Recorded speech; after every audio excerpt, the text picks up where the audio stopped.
बुद्धि पर भरोसा करने में भी खतरा है, इसलिए कि विनाश काल आने पर तो मनुष्य की बुद्धि भी भ्रष्ट हो जाती है।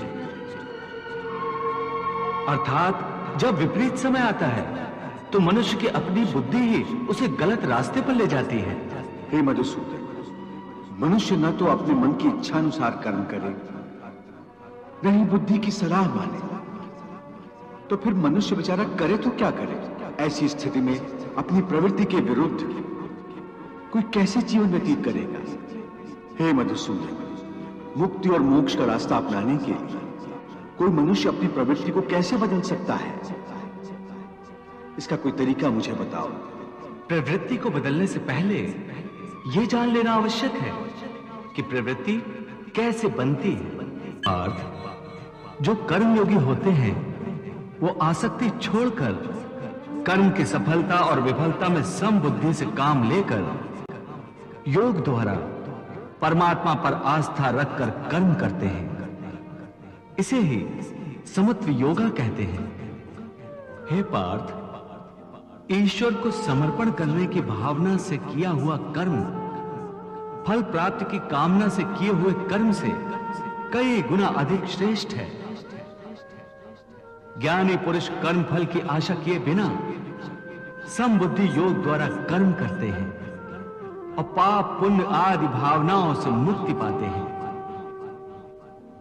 पार्थ, तुम भी ऐसी भावनाओं से मुक्त हो जाओगे जब तुम समबुद्धि कर्म का आचरण करोगे। योगस्था कुरु कर्माणि संगम त्यक्त्वा धनंजय सिद्धि असिद्ध्यो समो भूत्वा समत्वम योग उच्यते। एक बात ध्यान में रखो, फल की वासना से फल पर ही दृष्टि रखकर कर्म करने वाला सकाम मनुष्य उत्तम कर्म करने पर भी कर्मयोगी नहीं हो सकता। ऐसे मनुष्य को ख्याति आदि लाभ प्राप्त हो सकते हैं, किंतु उसे परमात्मा और शांति प्राप्त नहीं हो सकती।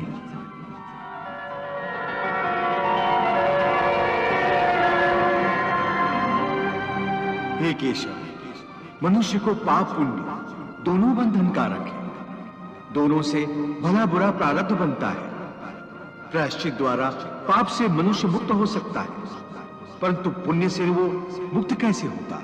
हे अर्जुन, पाप पुण्य सुख दुख यश अपयश आदि भावनाएं साधारण मनुष्य के लिए हैं, परंतु जो कर्मयोगी होते हैं वो इन भावनाओं से मुक्त होते हैं, आलिप्त होते हैं। कर्मयोगी अपनी अंतरात्मा की आवाज को परमात्मा का आदेश मानकर आचरण करते हैं। इसमें कहां आती है पाप पुण्य की भावना? हे पार्थ, यदि तुम मोह के अधीन हो गए हो तो निष्काम कर्मयोग कैसे अपनाओगे? तुम्हारी बुद्धि पर जो मोह के अंधकार का पटल छा गया है उसे ज्ञान के प्रकाश से हटा दो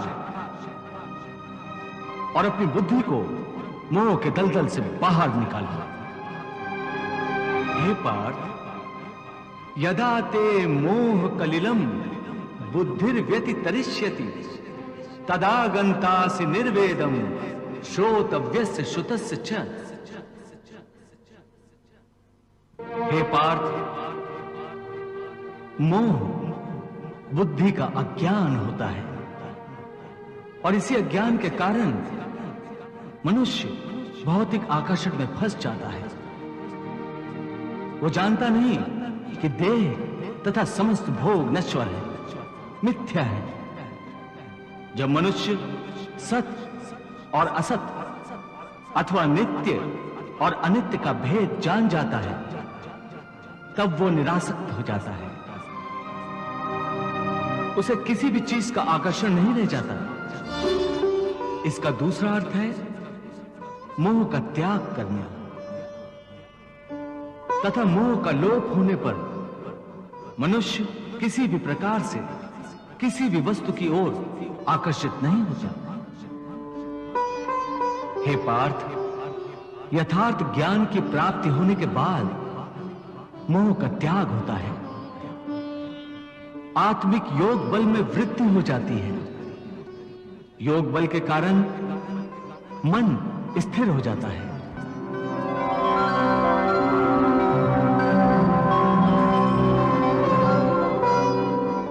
और स्थिर प्रज्ञ होने के कारण मनुष्य का परमात्मा के साथ योग हो जाता है।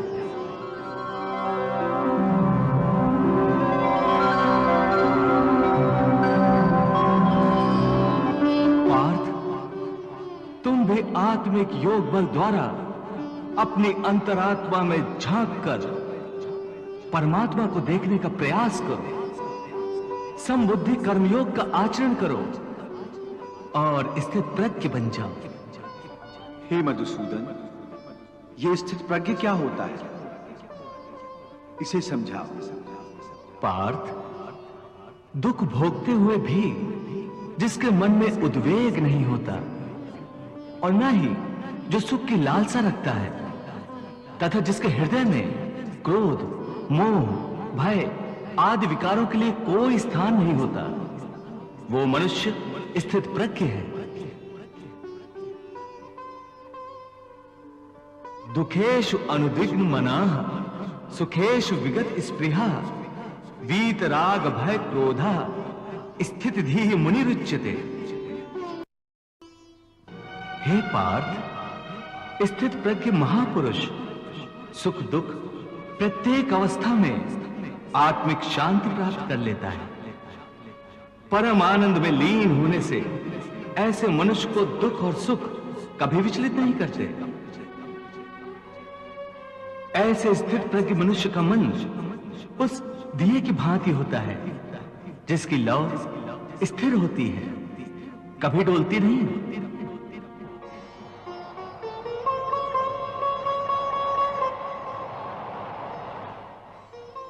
प्रभु, दिए की लौ अधिक समय तक अचल और अडोल तो रहती नहीं, वो हवा के हल्के से झोंके से भी तड़पने लगती है।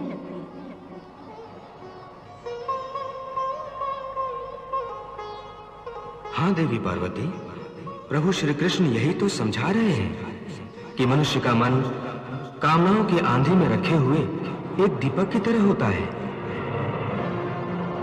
कामनाओं के तेज झोंके उस दिए की बाती को स्थिर नहीं रहने देते। प्रभु ये उपदेश दे रहे हैं कि मन को स्थिर रखने के लिए मन की कामनाओं को लगाम देना चाहिए। यदि कामना को लगाम न दी जाए तो एक कामना से दूसरी, फिर दूसरी से तीसरी कामना जन्म लेती रहती है और यह सिलसिला कभी खत्म नहीं होता। जैसे जब किसी व्यक्ति के पास घर न हो तो वो मनुष्य एक झोपड़ा की कामना करता है।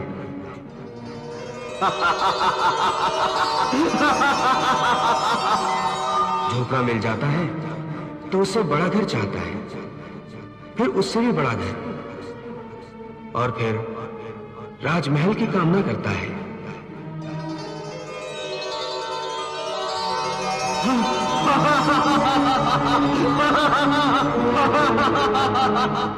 उसकी एक ही कामना असीम रूप लेकर बढ़ती रहती है। तो फिर मनुष्य इन कामनाओं को कैसे लगाम दे सकता है? इसका सही और सरल उपाय यह है कि मनुष्य मन में संतोष पैदा करे। जहां जिस अवस्था में जिस क्षण में उसे संतोष प्राप्त हो जाए, वहीं उसी क्षण में प्राणी सुखी और शांत हो जाएगा। हे कृष्ण, तुम कहते हो कि स्थित प्रज्ञ बनने के लिए मन के दिए की ज्योत को स्थिर रखो, अर्थात मन को इधर उधर डोलने न दो। इसका अर्थ यह हुआ कि कर्म करते समय मन की जगह बुद्धि की बात मानो, मन को बुद्धि के अधीन रखो, यही ना? नहीं अर्जुन, केवल बुद्धि पर भरोसा करने में भी खतरा है, इसलिए कि विनाश काल आने पर तो मनुष्य की बुद्धि भी भ्रष्ट हो जाती है। अर्थात जब विपरीत समय आता है तो मनुष्य की अपनी बुद्धि ही उसे गलत रास्ते पर ले जाती है। हे मधुसूदन, मनुष्य न तो अपने मन की इच्छा अनुसार कर्म करे, न ही बुद्धि की सलाह माने, तो फिर मनुष्य बेचारा करे तो क्या करे? ऐसी स्थिति में अपनी प्रवृत्ति के विरुद्ध कोई कैसे जीवन व्यतीत करेगा? हे मधुसूदन, मुक्ति और मोक्ष का रास्ता अपनाने के लिए कोई मनुष्य अपनी प्रवृत्ति को कैसे बदल सकता है? इसका कोई तरीका मुझे बताओ। प्रवृत्ति को बदलने से पहले यह जान लेना आवश्यक है कि प्रवृत्ति कैसे बनती है। हे अर्जुन, मनुष्य जन्म से ही अपने साथ सत्व, रज और तम 3 गुणों को लेकर पैदा होता है।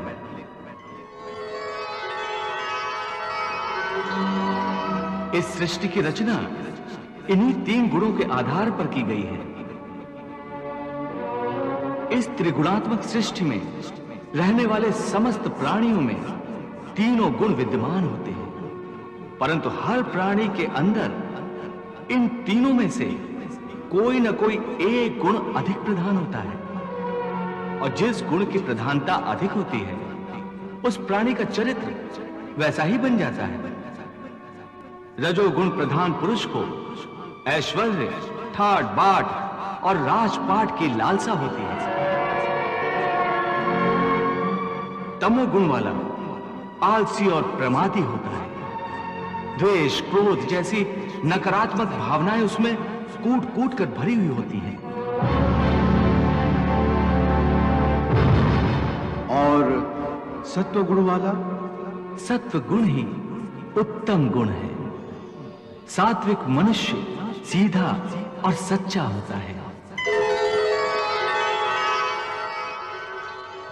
वैसे तो हर मनुष्य के स्वभाव में ये तीनों गुण कुछ न कुछ मात्रा में होते हैं, परंतु जिस मनुष्य में जो गुण प्रधान होता है वो वैसा ही हो जाता है। उसकी जैसी प्रवृत्ति होती है वैसी ही रुचि हो जाती है।